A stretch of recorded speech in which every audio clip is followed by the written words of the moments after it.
नमस्कार मित्रांनो. माझं नाव रिया आहे. मी 23 वर्षांची आहे आणि थोडीशी सावळी, मध्यम उंचीची मुलगी आहे. माझे डोळे काजळ लावलेले गडद आहेत आणि जेव्हा मी हसते तेव्हा गालांवर छोटे छोटे खळे पडतात. लोक म्हणतात माझ्या हास्यात काही वेगळं नशा आहे, जणू काही एखादी जुनी आठवण ताजी होते.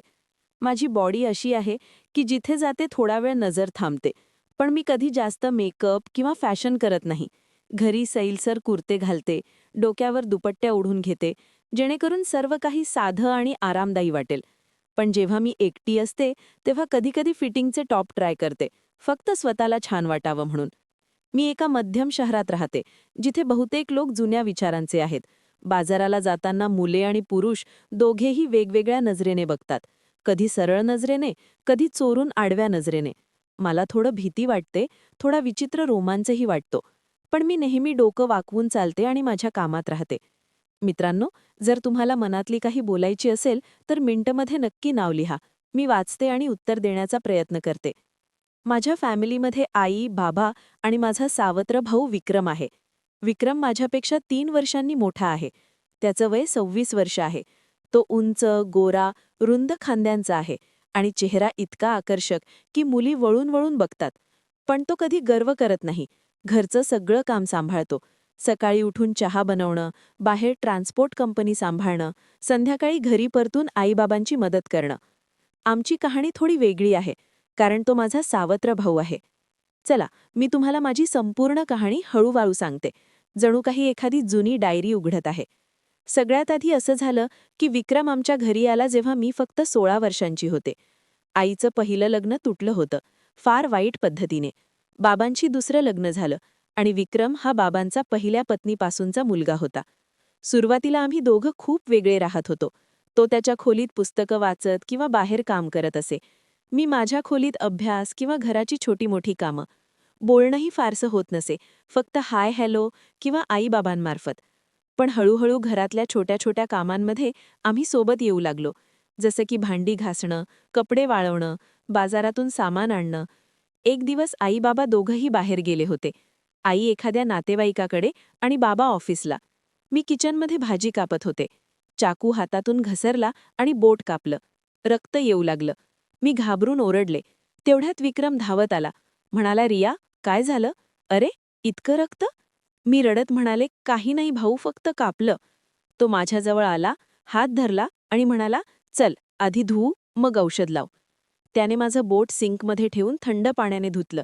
मग औषधाच्या बॉक्समधून औषध काढलं, अँटीसेप्टिक लावलं आणि पट्टी बांधली. खूप प्रेमाने. जणू काही एखादा मोठा भाऊ आपल्या छोट्या बहिणीची काळजी घेतोय. मी शांतपणे बघत होते. त्याचा चेहरा किती गंभीर आणि काळजी करणारा होता. त्या दिवसानंतर आमचं अंतर कमी होऊ लागलं. संध्याकाळी टेरेसवर चहा पिताना तो म्हणाला, "रिया, तू किती गोड आहेस, जशी पावसानंतरची हवा सगळं ताजेतवाने करते." मी हसून म्हणाले, "भाऊ, तुम्ही पण छान वाटता. मुली रांगा लावतील." तो हसला आणि म्हणाला, "हो, काही मुली येतात, पण माझी नजर फक्त घरातल्या सुखावर आहे." मी शांत झाले. मनात काहीतरी हालचाल झाली, पण हसले. रात्री कधीकधी तो माझ्या खोलीत येई. म्हणाला, "रिया, झोपलीस का?" मी म्हणे, "नाही, या, गप्पा मारू."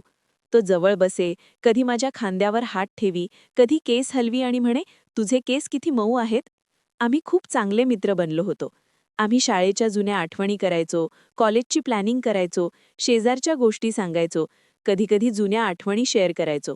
तो मला सांगे की बालपणी कशी आईबरोबर खेळायचा, मी सांगे की बाबांबरोबर कसे बाजाराला जायचे. एक दिवस पाऊस खूप जोरात पडत होता. वीज गेली.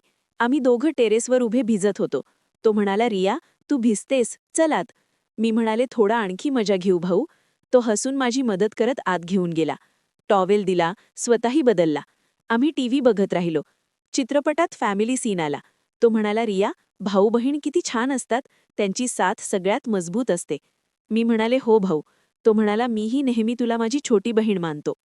आम्ही गप्पा मारत राहायचो. हळूहळू हे सर्व सामान्य झालं. सकाळी तो मला उठायला येई, कधी गालावर हळूवार हात फिरवी, म्हणे, "उठ, सूर्य बघतोय." मी हसून म्हणे, "थोडं आणखी झोपू दे." तो म्हणे, "नाहीतर मांडीवर उचलून नेईन." मी म्हणे, "उचल ना." पण तो फक्त हसे आणि आम्ही सोबत नाश्ता करायचो. कधीकधी तो मला शाळेत सोडायला जाई, वाटेत गप्पा मारायचो. एक दिवस मी नवीन कुर्ता घातला. तो म्हणाला, "वा रिया, तू आज खूप छान दिसतेस." मी म्हणाले, "भाऊ, जास्त प्रशंसा करू नका." तो म्हणाला, "सत्य बोलतोय. तुला बघून जीव करतो की असंच बघत राहावं." मी लाजले, पण आतून आनंद झाला. वेळ गेला. तो मला छोट्या छोट्या भेटवस्तू आणि कधी चुड्या, कधी पेंडंट, कधी छान पुस्तक. म्हणे, "हे तुझ्यासाठी परफेक्ट आहे." मी घाली किंवा वाची तो तासनतास बघत राही आणि म्हणे, "तू सुखी राहशील तर मीही सुखी राहतो." एकदा घरी लग्न होतं. आम्ही दोघं डान्स फ्लोअरवर होतो. संपूर्ण कुटुंब हसत होतं. गाणी सुरू होती. आम्ही दोघं खूप मजा करत होतो.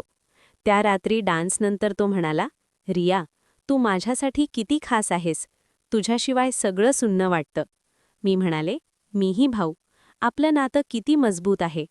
मग एक दिवस त्याने सांगितलं, "रिया, माझ्या लग्नाची बोलणी सुरू आहेत." मी उदास झाले. तो म्हणाला, "का उदास होतेस? मी जवळच राहीन." मी रडले. तो मला मिठीत घेऊन म्हणाला, "तू नेहमी माझी सर्वात खास राहशील." लग्नाची बोलणी मोडली. मुलीने नकार दिला. तो थोडासा तुटला. मी त्याला धीर दिला.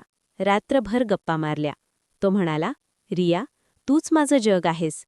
मी म्हणाले, "भाऊ, आपण भाऊ बहीण आहोत." तू शांत राहिला. वेळ गेला. आम्ही आणखी जवळ आलो. आम्ही सोबत त्याच्या ट्रान्सपोर्ट ऑफिसला जाऊ लागलो. कधी बिलं चेक करायचो, कधी ड्रायव्हरांशी बोलायचो. तो मला शिकवू लागला की बिझनेस कसा चालवायचा, कस्टमरशी कशी डील करायची. मी त्याला घरची कामं शिकवू लागले. चांगलं जेवण बनवणं, दिवाळीची सफाई करणं, होळीचे रंग तयार करणं. आम्ही सण सोबत साजरे करू लागलो. होळीला रंग खेळायचो, दिवाळीला फटाके फोडायचो. राखीला तो मला राखी बांधून घ्यायचा आणि मी त्याला तिलक लावायचो. आम्ही म्हणायचो, भाऊ बहिणीची साथ ही सगळ्यात प्रिय साथ आहे. पण एक संध्याकाळी तो खूप गंभीर आला.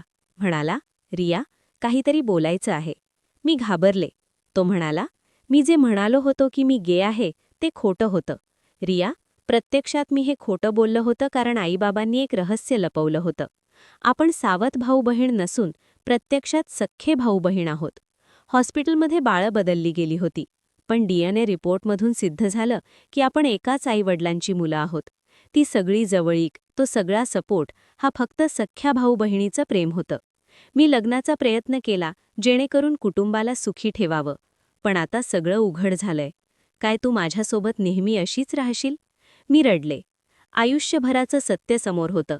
आपण सख्खे भाऊ बहीण आहोत आणि आपलं नातं आता आणखी मजबूत झालंय. आम्ही आईबाबांशी बोललो. तेही रडले आणि म्हणाले, "आम्ही कधी सांगितलं नाही कारण आम्हाला वाटलं की तुम्ही दोघांनाही सारखं प्रेम मिळावं. आता सगळे सुखी आहेत?"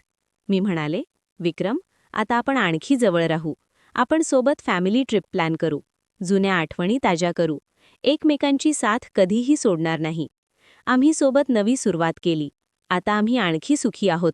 सकाळी सोबत चहा पितो, संध्याकाळी टेरेसवर गप्पा मारतो, स्वप्नांबद्दल विचार करतो.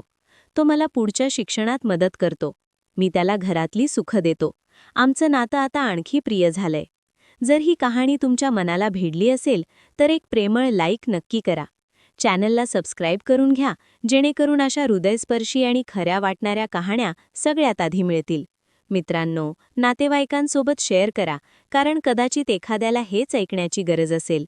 आणि कॉमेंटमध्ये सांगा, आयुष्यात तुमच्यासाठी सर्वात महत्त्वाची गोष्ट काय आहे? पैसा की सच्चं प्रेम?